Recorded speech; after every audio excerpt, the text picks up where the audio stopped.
우리 같이 보고자 하는 하나님의 말씀은 우리 마가복음 4장 우리 30절부터 우리 32절까지 보겠습니다. 신약성경 우리 마가복음 4장 우리 30절부터 32절까지입니다.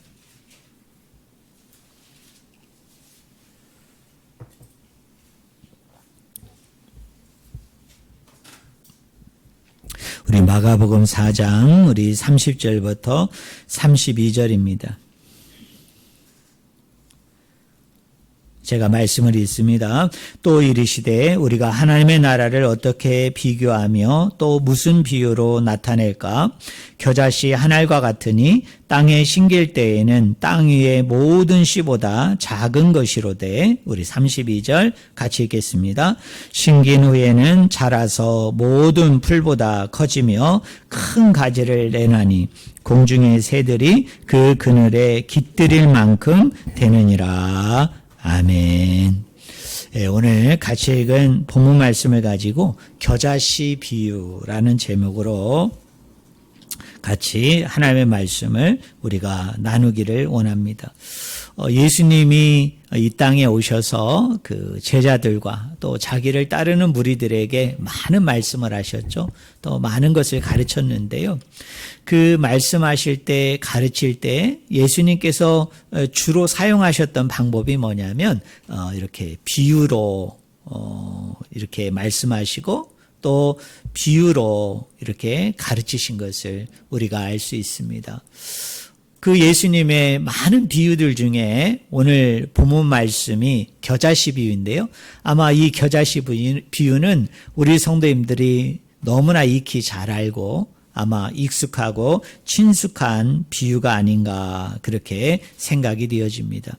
이 겨자씨 비유는 네 복음서 중에 세 군데에 기록이 되어져 있습니다. 요한복음만 이 겨자씨 비유가 안 나오고요. 마태복음, 마가복음, 누가복음에 보면 조금씩 결이 다르고 조금씩 내용이 좀 다릅니다만 그러나 전체적인 맥락과 내용에서 보면 동일한 같은 비유가 이 세 복음서에 다 기록되어진 것을 우리가 알 수 있습니다.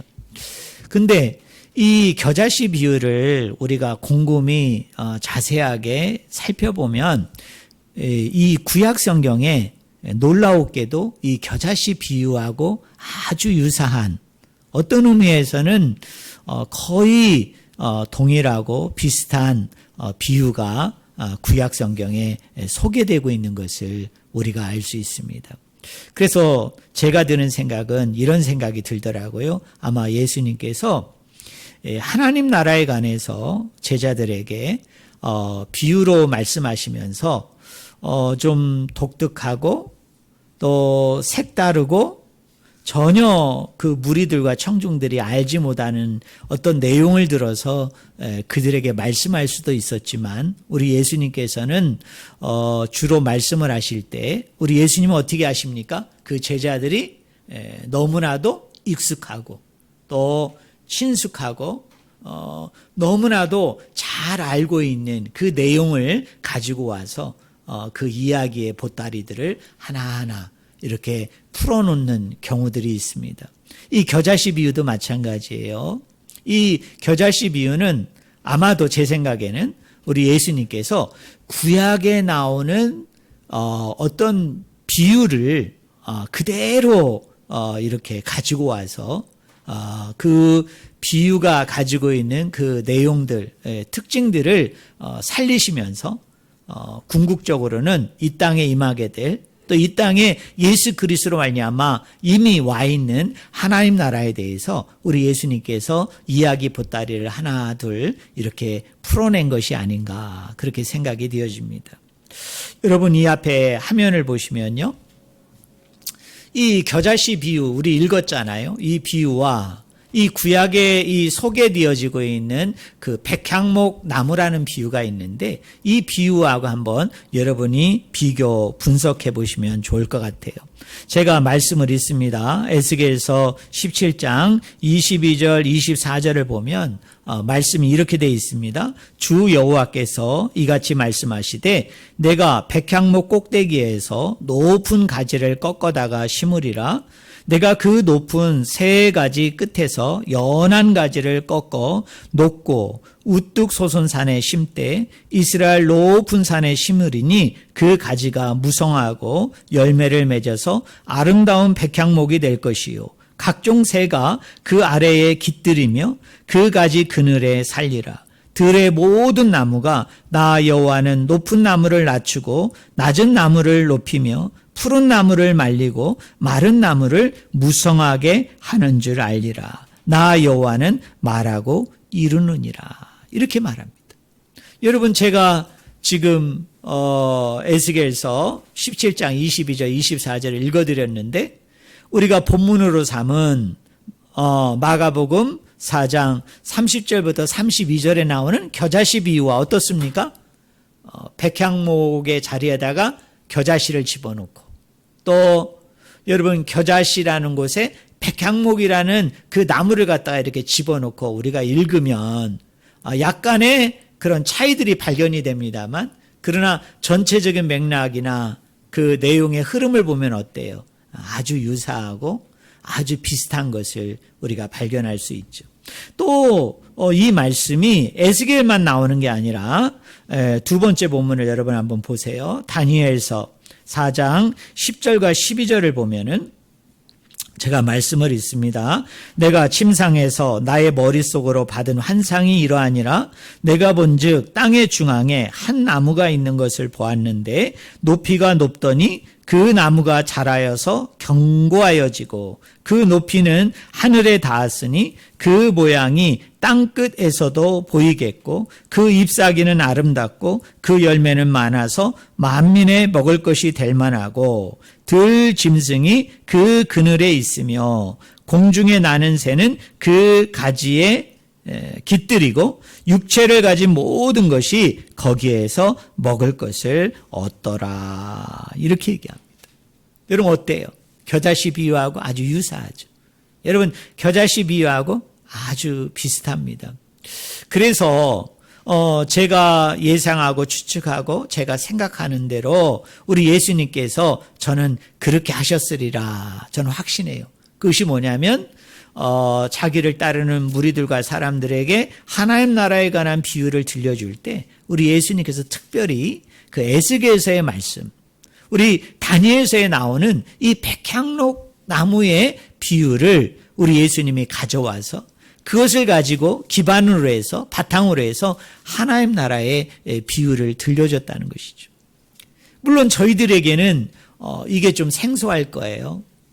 저희들에게는 이게 좀 익숙하지 않을 겁니다. 그러나 예수님 당시에 유대인들은 이 겨자씨 나무 비유를 들었을 때 아마 그 사람들은 이렇게 탄성을 지르지 않았겠어요? 아, 저 이야기는 어디에 나오는 이야기인데? 에스겔서에 에스겔 선지자가 예언한 것인데 말씀한 것인데 예수님께서 저것을 가져다가 설명하네. 저것은 다니엘이라는 선지자 예언자가 백향목 나무라는 이야기를 했었는데 저 이야기를 가져다가 우리 예수님께서 어떻게 하고 있다고요? 하나님 나라에 관해서 천국에 관해서 하늘나라에 관해서 비유해서 말씀하고 있구나라고 아마 그 청중들은 대뜸 이것을 알아들었을 것이라는 것입니다. 그런데 이 에스겔서와 다니엘서와 그리고 마가복음 4장에 나오는 이 내용을 비교해 보면 크게 두 가지 특징이 있어요. 하나는 뭐냐면 공통점이 있고 다른 하나는 뭐입니까?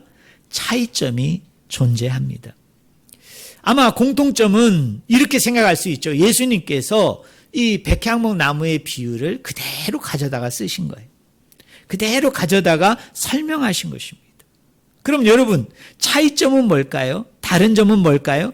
우리 예수님께서 그 이야기를 가져다가 어떻게 하신 거예요? 이거를 새롭게 해석한 것입니다. 이 이야기를 가져다가 그 하나님 나라라는 주제와 상관하여서 연관시켜서 우리 예수님께서 창조적으로 이 이야기를 지어낸 것이죠. 이 이야기를 새롭게 만들어서 제자들과 무리들에게 말씀하고 있다는 것입니다. 자, 우리가 하나하나 살펴볼까요? 이 에스겔서와 다니엘서 그리고 마가복음 4장에 나오는 이 비유의 차이점은 세 가지입니다. 여러분, 첫째가 뭐죠? 씨 또는 가지를 어디에다 심었다는 얘기입니까?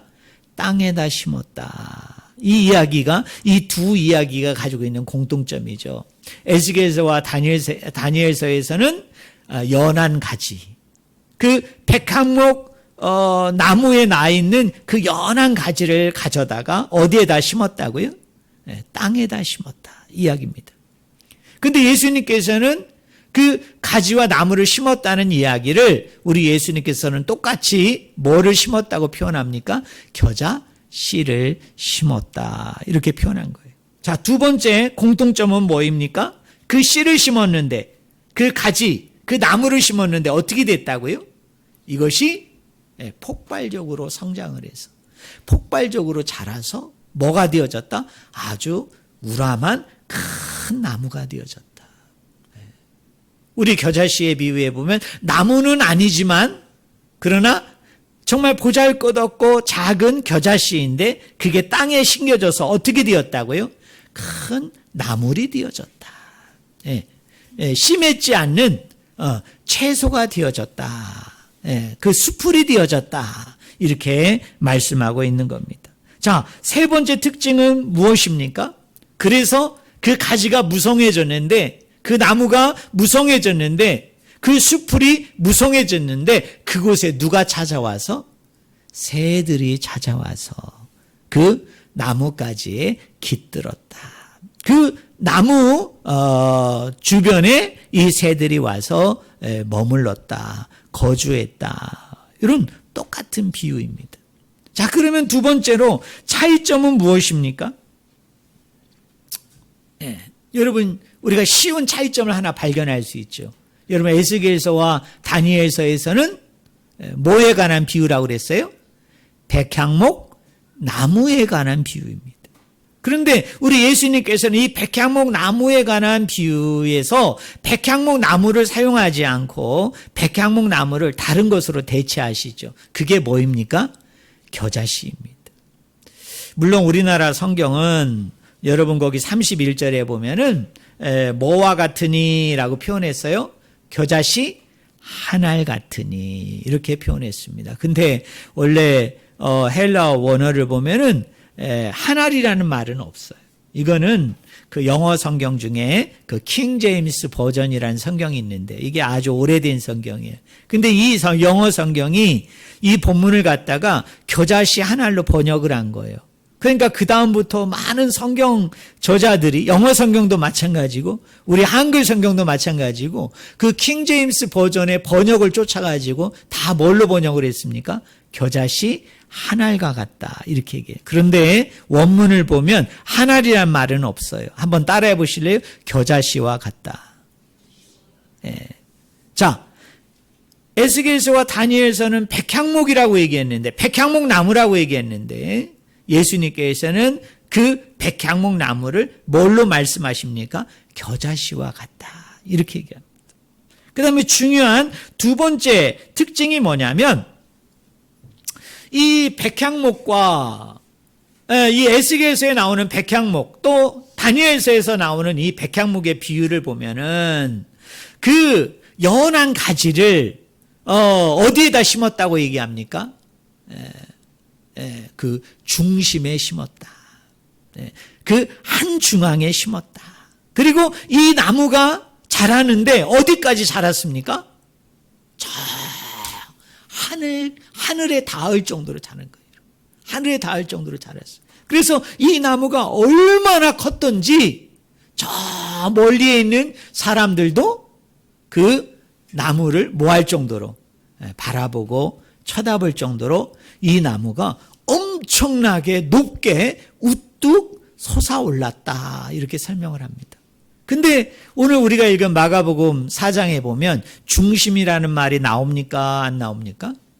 안 나와요. 그냥 땅에 심었어요. 그냥 일반 땅, 보통 땅, 그냥 평범한 땅. 어떤 의미에서는 쓸모 있는 땅이기도 하지만 사람들에게 쓸모가 없어서 버려진 그런 땅에 이 씨앗이 어떻게 된 겁니까? 겨자씨가 심겨진 것입니다. 그리고 이 겨자씨가 어떻게 하죠? 점점 자라서 숲을 이루었어요. 풀숲을 이루었어요. 물론 이것도 엄청난 변화죠. 엄청난 성장이죠. 그러나 아까 백향목 나무는 어느 정도로 자랐다고요? 하늘에 닿을 정도로 자랐다. 얼마나 이 나무가 높이 하늘에 닿을 정도로 솟았기 때문에 주변에 있는 저 멀리에 있는 사람도 그 나무를 바라볼 정도로 나무가 엄청나게 컸다는 거예요. 그런데 예수님은 이 비유를 가져다가 얘기하는데 놀라운 것이 뭡니까? 자라기는 자랐는데 어느 정도로 자랐다는 거예요? 따라하겠습니다. 큰 나물보다 크다. 그냥 나물보다 크다입니다. 여러분 여기서 나물이라는 단어가 뭐를 의미하는지를 우리가 알아야 됩니다. 여러분 여기 32절에 보면요. 우리 32절 한번 같이 읽어볼까요? 32절 같이 읽겠습니다. 같이 읽습니다. 심긴 후에는 자라서 모든 풀보다 커지며 큰 가지를 내나니 공중의 새들이 그 그늘에 깃들일 만큼 되느니라. 입니다. 저를 보세요. 우리나라 개역개정 성경은 이 본문은 너무나 사실은 잘 번역을 했어요. 뭐보다 크다고 얘기했습니까? 풀보다 크다. 풀보다 크다. 사실은 좀 더 원문에 가깝게 잘 번역하면 뭐라고 번역을 해야 되냐면 나물보다 크다라고 그래요. 나물보다. 나물이 뭔지 아시죠? 여러분 우리 봄이 되면은 옛날에 여러분 들판에 우리가 나물을 뜯으러 가잖아요. 여러분 봄에 나는 대표적인 나물이 뭐예요? 냉이도 캐고 또 뭐도 캐요? 달래도 캐고 그죠? 쑥도 캐고 이런 걸 우리가 뭐라고 그래요? 그게 나물이에요. 근데 이 32절에 쓰인 이 나물이라는 단어가 제가 헬라어로 좀 인용하는 걸 여러분 용서해 주시고 이 헬라어가 뭐냐면 라카논입니다. 라카논. 요 라카논이라는 이 단어가 무엇인지를 우리가 알 수 있는 그 용례가 있는데요. 창세기 1장 11절에 보면은 거기에 이런 말이 있어요. 땅은 풀과 씨 맺는 채소 이렇게 얘기했습니다. 자, 예수님께서 식물을 창조하시는데요. 자, 식물을 창조하시는데 두 종류의 식물을 창조하신 거예요. 자, 하나는 뭐를 창조했다고 얘기합니까? 풀을 창조했다. 풀. 또 하나는 뭐를 창조했다고 얘기합니까? 씨 맺는 채소를 창조했다는 것입니다. 근데 여기 풀이라는 말은요. 다른 말로 얘기하면 이런 뜻입니다. 씨 맺는 채소가 아닌 씨가 없는 일반적인 채소를 이야기하는 단어예요.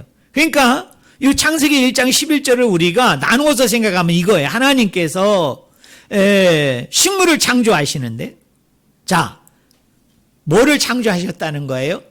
씨를 맺는 채소와 씨를 맺지 아니하는 채소를 구분해서 창조하셨다는 거예요. 그러면 오늘 여러분 마가복음 4장 32절에 나오는 이 풀, 이 나물은 씨 맺는 채소를 얘기할까요?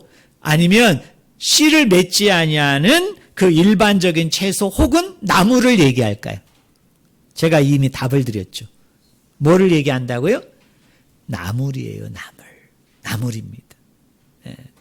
제가 지금으로부터 약 3, 4년 전에 제가 이스라엘 나라에 이제 그 성지순례를 가지 않았습니까? 그때 이제 우리 가이드 하시는 양반이 그 아침에 출발을 할 때 이런 얘기를 하는 거예요. 오늘 목사님들, 전도사님들, 오늘 여러분들이 그 겨자씨를 보게 될 것이라고. 그 겨자나무를 볼 수 있을 거라고 그렇게 얘기하면서 이제 저희들을 이제 쫙 인도한 데가 어디냐면 그 예수님께서 산상설교를 하셨던 그 산을 이제 그 유대 땅은 뭐라고 부르느냐면 팔복산이라고 얘기합니다. 아마 유대인들이 그 산을 팔복산이라고 부르지는 않을 것 같아요. 왜냐하면 유대인들은 예수님을 인정합니까? 인정하지 않습니까?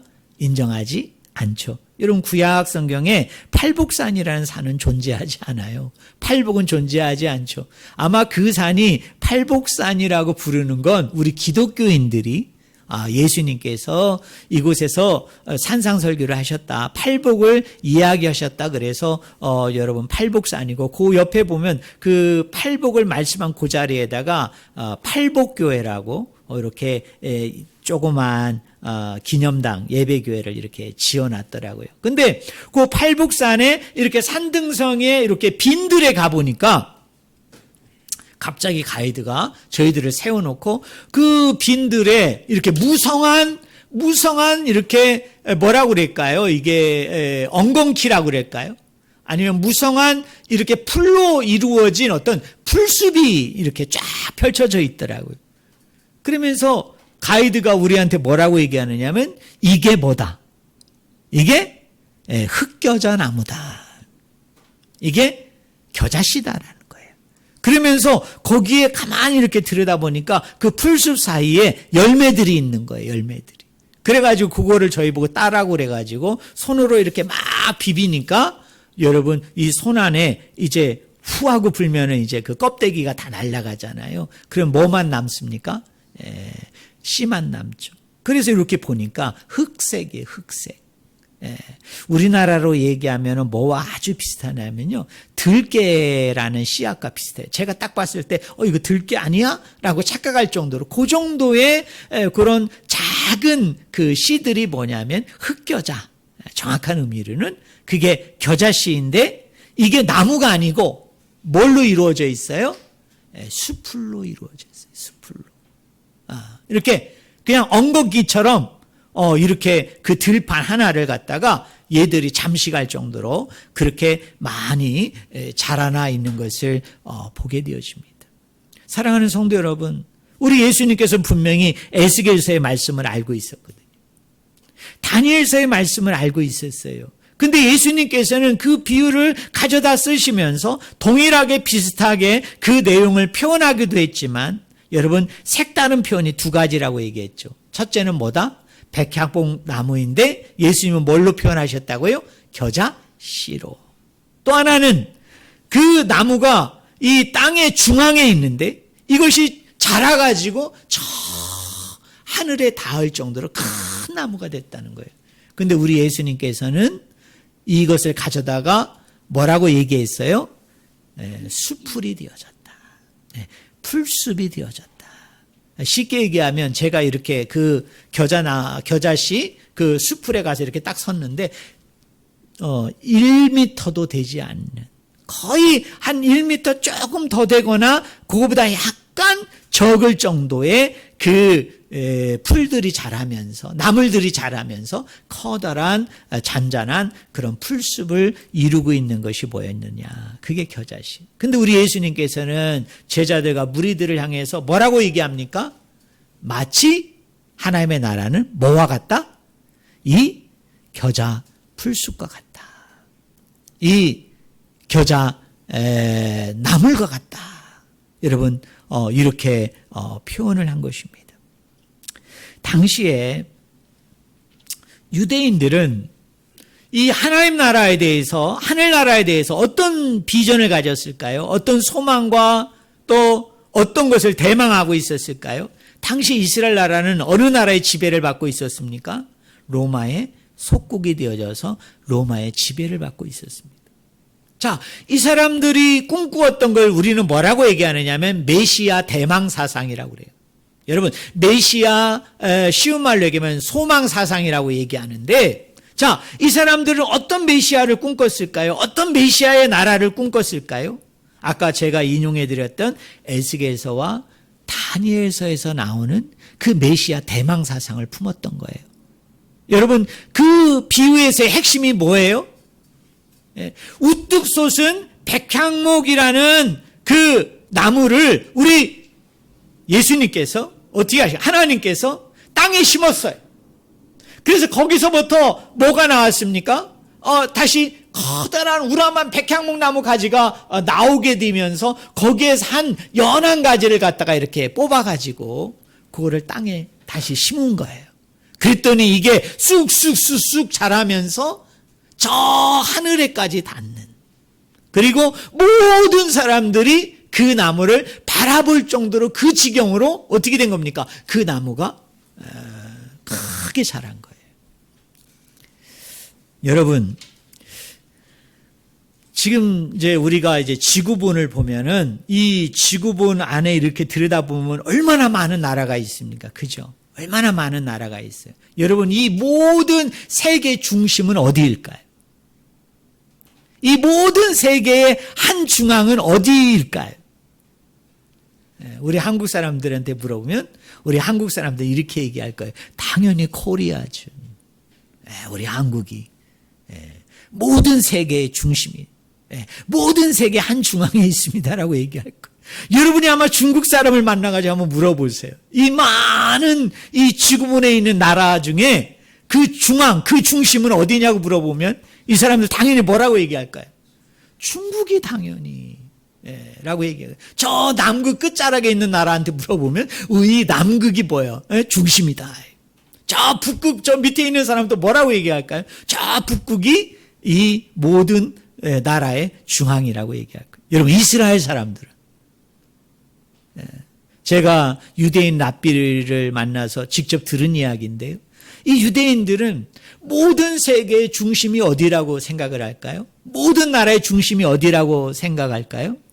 예루살렘입니다. 지금도 그 사람들은 지배적으로 그 생각을 하고 있어요.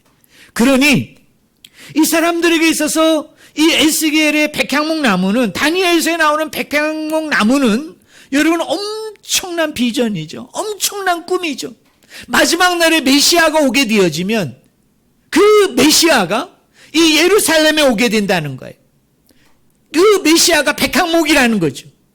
그 백향목 나무가 한중앙에 심겨져서 저 하늘 끝까지 자라는 우람하고 거대한 나무가 되어져서 세상 방방곡곡에 있는 모든 사람들이 그 나무를 우러러보게 된다는 거예요.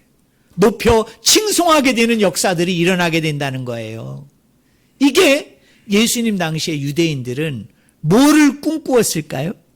이제 메시아가 오면, 구주가 오면, 다윗의 자손을 통해서 다윗과 같은 왕이 오게 되어지면 어떤 일이 일어나게 돼요? 우리나라가 로마의 속국으로부터 자유와 해방이 되어질 뿐만 아니라 우리나라가 초강력 국가가 되어져서 어떻게 됩니까? 세상에는 모든 나라를 다스리고 통치하는, 그래서 그 나라의 왕과 방백과 백성들이 다 우리나라를 뭐하게 되는, 우러러보고 칭송하고 높이는, 그 앞에 경배하고 절하게 되는 이런 엄청난 놀라운 일들이 일어나게 되어질 것이라는 것을 이 당시의 사람들이 그렇게 소망한 거예요. 대망한 거예요. 근데 우리 예수님께서 정작 따르는 무리들과 제자들에게 찬물을 확 끼얹는 거죠. 뭐라고 얘기합니까? 내가 세우고자 하는 하나님의 나라는, 나를 통해서 이루고자 하는 하나님의 나라는 백향목이 아니야. 겨자씨야. 그리고 그 겨자씨는, 자, 들판에 봐라. 우리 이스라엘 나라의 곳곳에 가보면은 이 겨자씨는 예루살렘에도 있지만 어디에도 있을까요? 저 시골의 나사렛이라는 동네, 저 이방의 갈릴리라고 얘기하는 이방인과 유대인들이 섞여서 사는 저 갈릴리에도, 사마리아에도, 곳곳에도 다 뭐가 있어요? 겨자 열매가 있고, 그 겨자 열매들이 그 겨자 나무들이 모여서 숲을 이루는 것처럼 어느 곳에도 있는 게, 그 흔하게 모든 땅에 있는 게 뭐예요? 그게 아버지의 나라야. 그게 하나님의 나라야. 내가 세우고자 하는 나라야. 그리고 그 나무가 자라지만 크지만 뭐보다는 커요? 나물보다 조금 큰. 너희들이 들판에 가서 반찬에 먹으려고 그 재료로 쓰는 그 수많은 나물들이 있는데 그 나물보다는 그래도 조금 큰 그 정도의 범주에 해당되는 게 뭐냐? 내가 세우고자 하는 하나님의 나라다. 그게 하늘나라다. 아마 이 이야기를 들은 제자들과 이 이야기를 들은 예수님을 쫓는 무리들은 이게 엄청난 충격으로 다가왔을 거예요. 거의 혁명적이고 폭발적인 발언이죠. 자, 그러면요, 이것이 저와 여러분에게 주고자 하는 핵심적인 교훈이 뭘까요? 핵심적인 깨달음이 뭘까요? 여러분 거기 30절에 보세요. 또 이르시되 우리가 하나님의 나라를 어떻게 비교하며 또 무슨 비유로 나타낼까? 자, 저를 보세요. 예수님께서 이 땅에 가지고 오신 하나님의 나라, 예수 그리스도를 통해서 궁극적으로 이 땅에 임하게 되어진 아버지의 나라는요, 에스겔서와 다니엘서에서 이야기하는 그 하나님의 나라와 비교해 볼 때는 극히 작은 나라입니다. 극히 작은 나라예요. 그럼 왜 예수님께서는 그런 하나님 나라에 대한 엄청난, 정말 거대한, 정말 폭발적인 그런 예언의 말씀이 있었음에도 불구하고 왜 예수님께서는 그것을 가지고 와서 똑같이 백향목 나무로 얘기하지 않고 왜 겨자씨로 얘기했을까? 왜 중앙에 심어서 저 하늘에까지 닿게 되어지는 그 백향목 나무라는 그 엄청난 비전으로 말씀하지를 아니하시고 이 세상에 존재하는 심했지 아니하는 일반적인 채소, 일반적인 나무들보다 조금 큰 그 나라가 그게 하나님의 나라다. 이렇게 얘기한 이유가 무엇일까? 여러분 그 이유가 무엇이라고 생각하세요? 어떤 의미에서 우리 예수님께서는요, 그 아버지의 나라를 확 낮추신 거예요. 네. 원래 아버지의 나라는 어떨까요? 백향목과 같아요. 정말 거대하고 정말 우람하고 찬란하고 정말 화려하고 아름답고 대단한 나라 아닙니까? 그죠? 요한계시록 같은 데 보면 얼마나 화려하고 아름답고 대단한 나라예요. 엄청난 나라죠. 근데 우리 예수님께서는 정작 자기를 쫓는 제자들과 무리들에게 정작 아버지의 나라를 이야기할 때 왜 우리 예수님께서는 백향목이 아니라 겨자라고 얘기하고 왜 하늘에 닿는 저렇게 우람하고 큰 나무가 아니라 모든 존재하는 씨를 가지지 아니한 일반적인 채소 나물의 수준으로 왜 예수님께서는 아버지의 나라를 확 낮추셨을까요? 그 이유는 하나예요. 누구나 다 그 아버지의 나라에 뭐 할 수 있다는 거예요? 들어갈 수 있다. 누구나 다 그 아버지의 나라에 뭐 할 수 있다는 거예요? 포함될 수 있다라는 것을 우리 예수님께서는 은유적으로, 비유적으로 오늘 저와 여러분에게 말씀하고 있는 거죠. 만약에 우리 예수님께서 그 아버지의 나라를 확 낮추시지 아니하시고 그걸 너무나도 높게 이야기했다면 여러분들은 모르겠는데 저 같은 사람이 거기 어떻게 들어갈 수 있겠어요? 못 들어갑니다, 여러분. 못 들어가요. 갈 수가 없어. 들어갈 수가 없죠. 거기를 어떻게 들어갑니까? 그런데 너무나 감사하고 너무나 기쁘고 즐거운 건 뭐냐면 그 아버지의 나라를 우리 예수님께서 어떻게 하셨어요? 확 낮추셨어요. 확 낮추셨어요. 그래서 여러분 구약 성경에 보면요, 이곳저곳에서 이 백향목 나무를 이야기할 때 우리 예수님께서 그것을 꺾으신다, 그것을 부러뜨리신다, 그를 무너뜨리신다는 말도 우리 예수님께서는 엄청나게 많은 경고의 말씀을 주시거든요. 여러분, 우리 예수님께서 그 우람하고 그렇게 대단한 백향목나무를 왜 꺾으실까요? 왜 부러뜨리실까요? 왜 무너뜨리실까요? 그 이유는 딱 하나예요. 교만할 때, 자만할 때, 탐심과 탐욕으로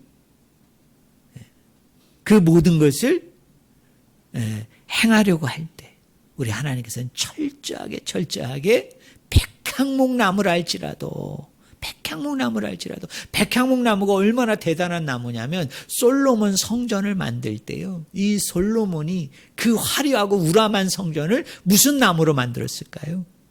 백향목나무로 만들 정도로 아주 이것은 나무 중에 최고의 나무. 그 당시 나무 중에 최고의 목재가 뭐냐면 백향목나무. 그런 나무를 할지라도 그 나무가 스스로 자기가 그렇게 되어진 줄로 알고 자기가 그 영광의 자리를 대신하려고 할 때, 그 영광의 자리를 차지하려고 할 때 우리 하나님께서는 가감하게 어떻게 하신다고요? 그 백향목나무를 할지라도 내가 가감하게 꺾으리라, 잘라버리리라, 부숴버리리라, 그 이야기입니다. 사랑하는 성도 여러분, 우리 인간들은요, 모름지기 어떻게 하려고 해요? 자꾸 중심에 서려고 그러죠. 또 우리 사람들은 자꾸 뭐가 되려고 합니까? 가장 높은 곳에 가장 큰 사람이 되려고 하는 게, 그게 모든 사람들이 가지고 있는 공통된 여러분 욕망이고 욕심 아닙니까? 근데 우리 하나님께서는 그것을 어떻게 하신다고요? 중앙에 있는 것을 주변으로, 저 높은 곳에 있는 것을 가장 낮은 곳으로 여러분 낮추시는 분이 누구예요? 하나님 아버지이십니다. 그러면 오늘 우리가 그리스도를 따르는 제자라고 얘기할 때 오늘 저와 여러분에게 필요한 자세는 무엇입니까? 우리 하나님께서는 이 아버지의 나라를 너무나 높이면, 하나님의 나라를 너무 높여놓으면, 그 문턱을 너무나 높여놓으면은 가난하고 억눌리고 소외되고 불쌍한 사람들, 어린아이들, 노인들, 힘없는 사람들은 그걸 넘어갈 수가 없기 때문에 자기의 그 찬란한 나라, 거대하고 대단한 나라를 우리 예수님께서 확 낮추셔가지고 그 문턱이 없게함을 통해서 그 누구도 다 그 아버지의 나라에 참여할 수 있고 들어갈 수 있도록 만들어 주셨다면은 오늘 우리는 어떻게 해야 됩니까? 내가 중심이 되려고 하는 생각들, 내가 이 세상의 최고, 제일이 되려고 하는 생각들을 우리는 어떻게 해야 됩니까? 이런 은혜 때문에, 이런 사랑 때문에 내가 아버지에 참여하고 아버지의 나라에 들어감을 통해서 내가 아버지의 나라의 백성이 됐다는 것이 얼마나 놀랍고 대단하고 큰 은혜라는 것을 생각한다면 우리도 철저하게 아버지 앞에서 어떤 모습과 자세로 우리가 살아가야 되겠어요? 백향목의 나무가 아니라 우리 스스로가 뭐가 돼야 돼요? 겨자씨가 돼야죠. 우리가 겨자 열매가 되고 우리가 겨자의 수풀이 되어져서, 이거의 특징이 뭐냐면 여러분 심자마자 순식간에 수풀을 이루는 거예요. 여러분 시골에서 여러분 농사 지어 보셨어요? 주말 농장 해 보셨어요? 여러분 여기다 곡식을 심으면 곡식보다도 주변에 있는 풀들이 어떻게 합니까? 여러분 그 자리를 잠식해 가지고는 완전히 풀숲으로 만드는 게 얘들이 공통된 특징인데, 얘들이 어때요? 이게 엄청나게 빠르고 엄청나게 확산이 되는 것을 알 수 있습니다. 아버지 나라는 그런 것이거든요. 사랑하는 성도 여러분, 결론적으로 이야기합니다. 예수님께서 백향목 나무인 아버지의 나라를 겨자씨로 비유하신 이유는 딱 하나예요. 아버지의 나라를 어떻게 했다? 그 문턱을 확 낮추심으로 누구든지 그 아버지의 나라에 쉽게 참여할 수 있도록, 들어갈 수 있도록 아버지의 그 문을 열어놓으신 거예요. 그러면 그 문에 들어간 우리는 아버지의 엄청난 은혜와 사랑을 받은 거 아닙니까? 우리 같이 들어갈 수 없는 자를 위해서 하나님께서 그 아버지 나라의 문턱을 확 낮추셨으니까요. 그러면 우리도 제자로서 그 예수님의 본을 받아서 우리도 어떻게 해야 됩니까? 이 세상 안에서 겨자씨로서 모든 사람들과 연합하고 화합하고 하나 되어지는, 그래서 모든 사람들을 성으로, 또 어떤 계급으로, 어떤 지위로, 또 어떤 사회적인 평가와 잣대로 사람들을 가르는 것이 아니라 결국 모든 사람들의 그리스도 안에서 벗이 되는, 이웃이 되는, 형제와 자매가 되는 이런 삶을 날마다 영위하고 누리시는 저와 여러분이 되기를 주님의 이름으로 간절히 축원을 드립니다. 기도하겠습니다. 하나님 아버지, 감사합니다. 정말 백향목 그 하늘에 닿을 정도로 그렇게 우람하게 크고 대단한 그 나무가 아버지의 나라인데, 그 아버지의 나라를 우리같이 보잘것없고 작고 연약한 모든 사람들을 그 아버지의 나라에 참여하고 들어가게 하고자 우리 예수 그리스도께서 이 땅에 만왕의 왕으로서 오셨지만 자신을 확 낮추셔서, 자신이 가져온 하나님 나라의 기준을 확 낮추셔서, 그 문턱을 확 낮추셔서 우리들이 그곳에 들어가 그리스도와 먹고 마시고 연합하는 그 아버지의 나라의 풍성한 그 천국잔치의 식탁교제에 함께할 수 있도록 이끌어 주심을 너무나 감사를 드립니다. 아버지 하나님, 이 세상에 있는 모든 사람들은 다 중심이 되려 하고 다 큰 자가 되려고 합니다. 그러나 아버지 하나님, 정말 우리는 그리스도를 본받는 자로서 우리 자신을 날마다 쳐서 복종함을 통해서 모든 사람들을 품고 모든 사람들과 함께하고 연합할 수 있는, 교제하고 나눌 수 있는 우리 성도들 한 분 한 분이 다 될 수 있도록 축복하여 주시옵소서. 이제는